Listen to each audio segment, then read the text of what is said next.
নতুন বাবা এনে দিব। ভাইয়া আমার কাছে টিফিনের 25টা টাকা জমানো আছে, ওই টাকা দিয়ে কি আমার বাবার লাশ নামানো যাবে? এসব থাক, ছোট মুখে বড় বড় কথা কইতেছে। ছোট্ট মানুষের মতো থাক। হ্যাঁ, কিছু টাকা পয়সা আছে তোর মায়ের অন্য জায়গায় বিয়ে দিতে লাগবো না, খালি বেশি কথা কয়। হ্যাঁ, এই তোমাদের লাশ নিয়ে যাও তো, বেশি কথা হয় না। আচ্ছা ঠিক আছে, বুঝলাম আপনারা কেউ টিয়াতে লাশ নামাবেন না, কিন্তু ভাইজান যে এত বছর বিদেশ থেকে টিয়া পয়সা পাঠাইছে, ওনার অ্যাকাউন্টে তো টিয়া আছে, ওই টিয়া এনে হেল লাশটা নামান। ডাইরেক্ট একটা ঠাকুর মার মুসাতন ছাড়া। হ্যাঁ, ব্যাংকে টাকা পয়সা তবে মেয়েদের ভবিষ্যৎ নাই, আবার না দাদু ভাইয়ের বড় সড়ো করা লাগবো। হ্যাঁ, এই রে টাকা লাগবো না, লাশটা বাগে এখান থেকে। আরে হয়েছে বুঝছি, আপনারা কেউ এই লাশ নামাবেন না।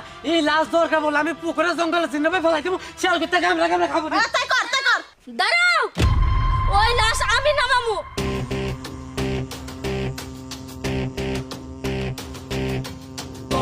la la la la la